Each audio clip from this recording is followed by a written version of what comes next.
Hey everyone, welcome to another top 10 list. This week's top 10 list is a lot different than usual. Last week I did my After the Hunt video, and after I did the video, I then had to go through and put everything away. And this is a box you guys never really get to see. This box, all of these notes here are all my stars. Okay, so this whole section here is all stars, and this whole section here is all of my older notes. Now, a lot of you wonder why I save older notes. Well, first and foremost, nobody saves older notes.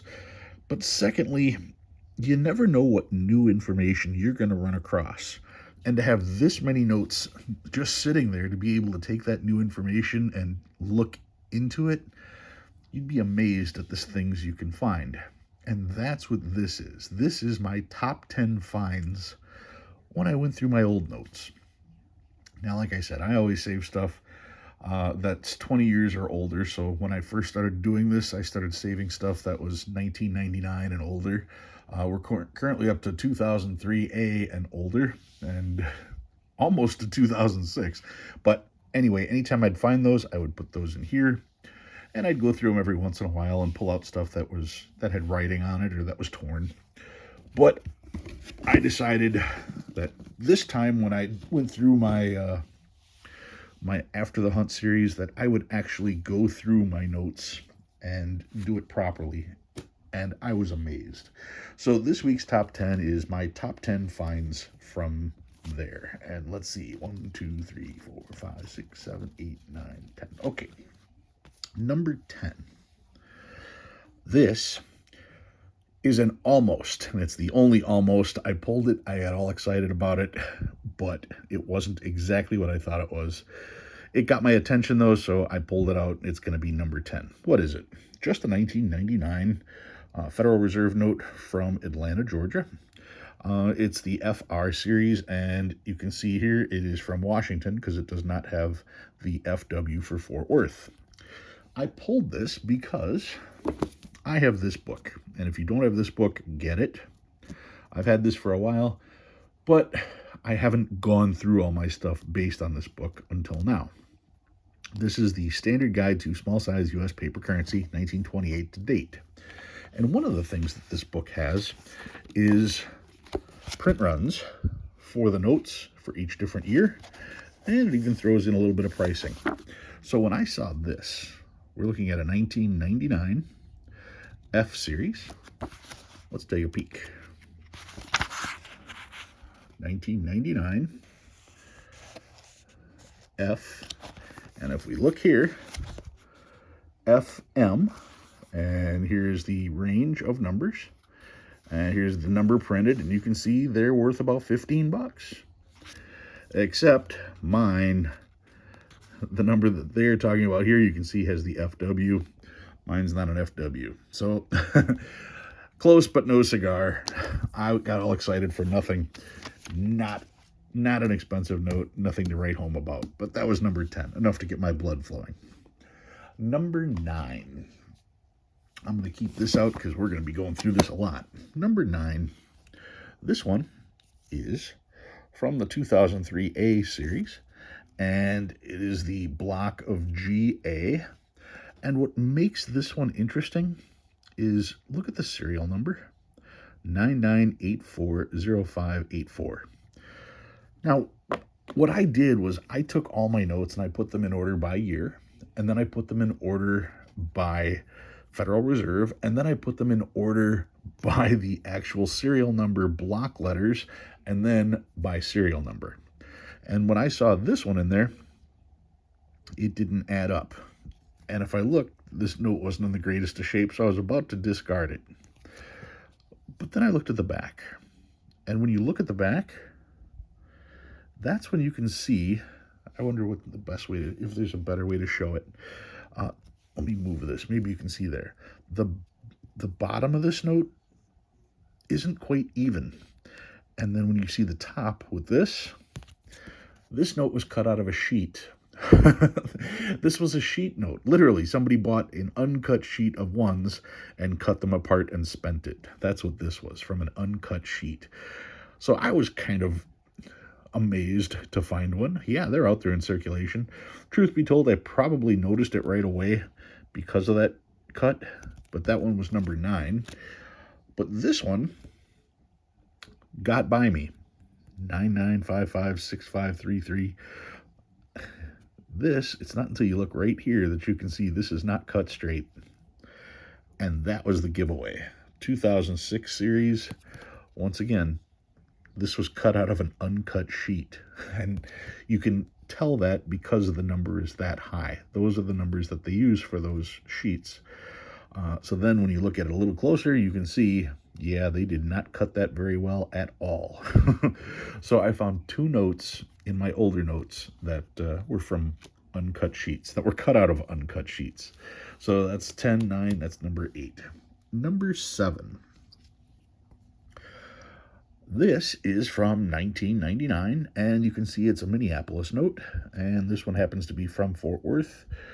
It's the AI block, and not in the greatest shape, but according to the book, the AIFW block, they sell for about $10 in better condition. So this one's probably worth, a couple bucks over face value. Probably not worth the full 10, but I can show you this real quick. 1999 I. There it is. The IA FW series.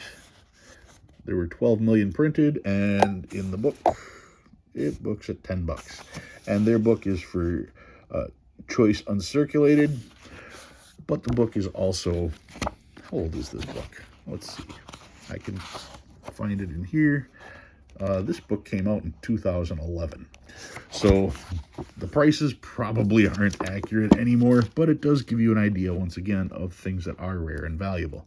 So, I guess saying $10 isn't out of the question for a rare block. That's the AI block from 1999. That's number 7, 10987. Number 6. This is a 2001, and it's from Washington, D.C. It does not have the FW. We are talking the BH block, and I noted it on the back, the BH from Washington. These are about $25 because they are also fairly rare. So let's take a look at that. 2001, just to show. 2001, New York, right here, the BH block from Washington. And the highest serial number, you can double check that too. This one here is, the highest number is 06 to start with, and this one is 02, so that is certainly in the range. They made 6,400,000 of these, and they're listed at about $25. Once again, $25 as of 2011. That's number 6. Number 5. Number 5 is a 1999, and this one is from the FL block. This is from Washington. It's an Atlanta note, and if we look at the Atlanta notes from 1999,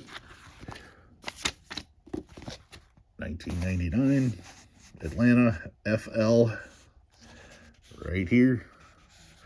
Highest number was 12,800,000, and this one is 9,900,000, so that's definitely under the range, so we're looking in the right spot.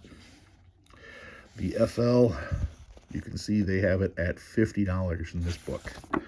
So yeah, found one that's actually got a little bit of additional value, and it's actually probably in decent shape compared to some of the other ones.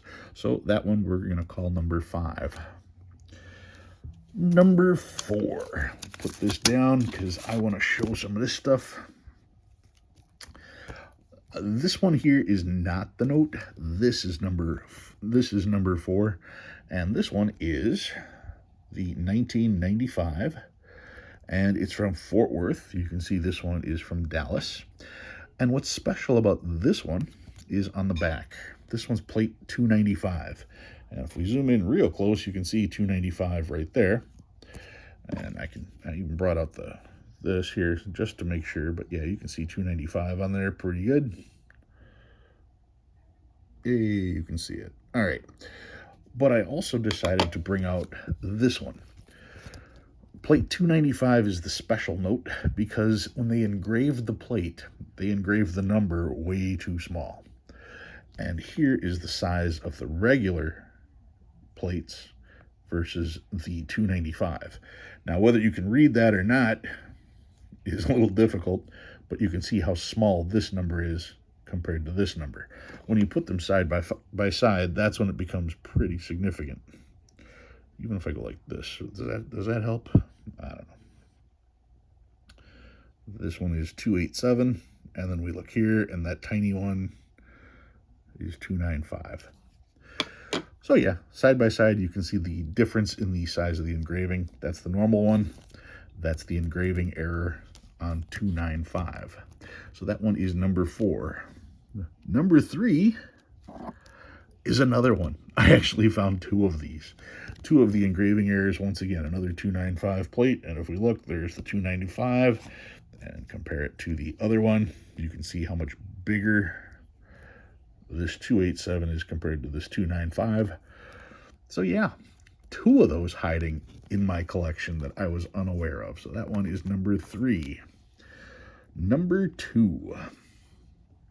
This is from the 1988A series, and it is from the BL block. The BL block, check that out. BL, $200. Let me show you what we're talking about here. 1988A. Series 88, those are web press notes. There we go, Series 88A. We're looking for the BL block.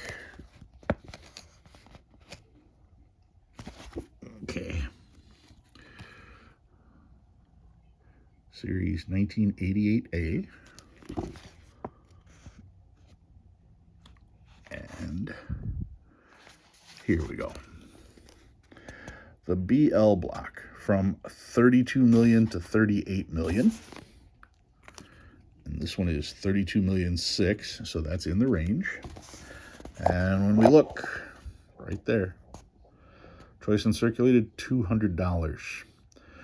Looks like they only made, what is that, 6 million of these? And God only knows how many survived because nobody knew to save them. So that puts the price guide at $200 on the BL block from 1988A. That $200, of course, would be in choice uncirculated. This is not choice uncirculated, but it's still from one of the rare blocks. So take it for what it's worth. That one is number 2. And finally, number 1. Also from that 1988A series, it's an I note from Minneapolis. We tell you all the time, Minneapolis notes are fairly short printed. This was from the BL series, so they went BA, BC, BD, B, all the way to L. This is just the Minneapolis IA series. And the IA from Fort Worth, $450. Now, you don't have to take my word for it. Let's see what the book has to say. I'll show you exactly. There's the Minneapolis IA Fort Worth, $450. It doesn't even list how many were printed total. But yeah, if you happen to have one, that's the book on it. The book is, like I said, from 2011. It's currently 2025, so it may have gone up a little bit since then. Finding these in circulation is ridiculously hard because why would you save this? Just in general. Most of these weren't saved because nobody knew that they were short printed. And this is 1988, so you're talking over 35 years ago that this was printed. Most notes only last 7 years in circulation. So those were my finds when I went through my big box looking at my older stuff. If you learned anything new, go ahead and hit that like button. If you like what you see and you want to see more, please subscribe. Love reading all your comments. Thanks for watching. I'll see you next time.